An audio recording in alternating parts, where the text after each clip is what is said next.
So ಮನೆಯಲ್ಲಿ ದೊಡ್ಡವ್ರು ಹೇಗಿರ್ಬೇಕು ಅಂತ ಒಂದು ಸಣ್ಣ ಕತೆ. ಒಂದು ರಾಜ್ಯದಲ್ಲಿ ಒಬ್ಬ ಅಜ್ಜಿ ತುಂಬಾ ಕಷ್ಟದಲ್ಲಿ ಇರ್ತಾರೆ.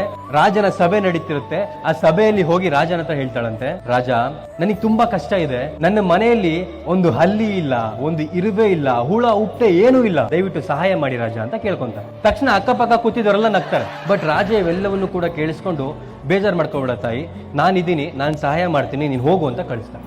ತಕ್ಷಣ ಮಂತ್ರಿಗಳು ಇರ್ತಾರಲ್ಲ ಪಕ್ಕದಲ್ಲಿ, ಅವ್ರು ಕೇಳ್ತಾರೆ ರಾಜನಿಗೆ, ಏನ್ ರಾಜ, ಅಜ್ಜಿ ಬಂದು ಹುಳ ಹುಪ್ಪೆ ಇಲ್ಲ ಮನೇಲಿ ಅಂತಿದ್ದಾರೆ, ನೀವು ನೋಡ್ರೆ ಸಹಾಯ ಮಾಡ್ತೀನಿ ಅಂತಿದ್ದೀರಾ, ನಾಳೆ ಏನ್ ಮನೆಗೆ ಹುಳ ಉಪ್ಪಿ ಕೊಟ್ಟು ಕಳಿಸ್ತೀರಾ ಅಜ್ಜಿ ಮನೆಗೆ ಅಂತ. ಆಗ ರಾಜ ಸುಂದರವಾಗಿರೋ ಉತ್ತರ ಕೊಡ್ತಾನೆ, ಆ ಅಜ್ಜಿ ಸ್ವಾಭಿಮಾನಿ, ನಿಮ್ಮೆಲ್ಲರ ಮುಂದೆ ಅವಳ ಸಮಸ್ಯೆ ಹೇಳ್ಕೊಳಕ್ ಅವಳಿಗೆ ಮನಸ್ಸಿರ್ಲಿಲ್ಲ. ನನ್ನ ಮನೆಯಲ್ಲಿ ಹುಳ ಹುಪ್ಪೆಗಳಿಲ್ಲ ಅಂತ ಹೇಳಿದ್ರೆ, ಯಾವ ಮನೆಯಲ್ಲಿ ದಿನಸಿ ಇರಲ್ವೋ, ತಿನ್ನೋದಕ್ಕೆ ಏನೂ ಇರಲ್ವೋ, ಅವ್ರ ಮನೇಲಿ ಹುಳಾನು ಇರಲ್ಲ, ಹುಪ್ಪೆನೂ ಇರಲ್ಲ. ಸೊ ಆ ಅಜ್ಜಿಯ ಮನೆಗೆ ಒಂದಷ್ಟು ಅಕ್ಕಿ ಮೂಟೆಗಳನ್ನ, ದಿನಸಿ ಸಾಮಗ್ರಿಗಳನ್ನ ಕೊಟ್ಟು ಕಳಿಸಿ ಅಂತ ಹೇಳ್ತಾರೆ.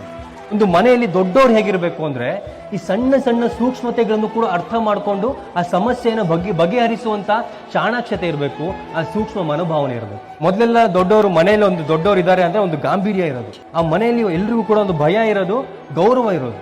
ಬಟ್ ಇವತ್ತು ಮನೆಯಲ್ಲಿ ದೊಡ್ಡವ್ರು ಹೇಗಿದ್ದಾರೆ ಅಂದ್ರೆ, ಅವರಿಗೆ ಅಹಂಕಾರ, ಇನ್ನೊಬ್ರು ಹೇಳುವಂತಹ ಮಾತಿನ ಕೇಳಿಸ್ಕೊಳ್ಳುವಂತಹ ತಾಳ್ಮೆ ಇರೋದಿಲ್ಲ. ಯಾವ ವ್ಯಕ್ತಿ ಸಣ್ಣ ಸಣ್ಣ ಸೂಕ್ಷ್ಮವಾಗಿರೋ ವಿಚಾರಗಳನ್ನು ಕೂಡ ಅರ್ಥ ಮಾಡಿಕೊಂಡು ಆ ಸಮಸ್ಯೆಗಳಿಗೆ ಪರಿಹಾರ ಕೊಡ್ತಾನೋ ಅವನೇ ನಿಜವಾಗ್ಲೂ ದೊಡ್ಡ ವ್ಯಕ್ತಿ. Download ShareChat.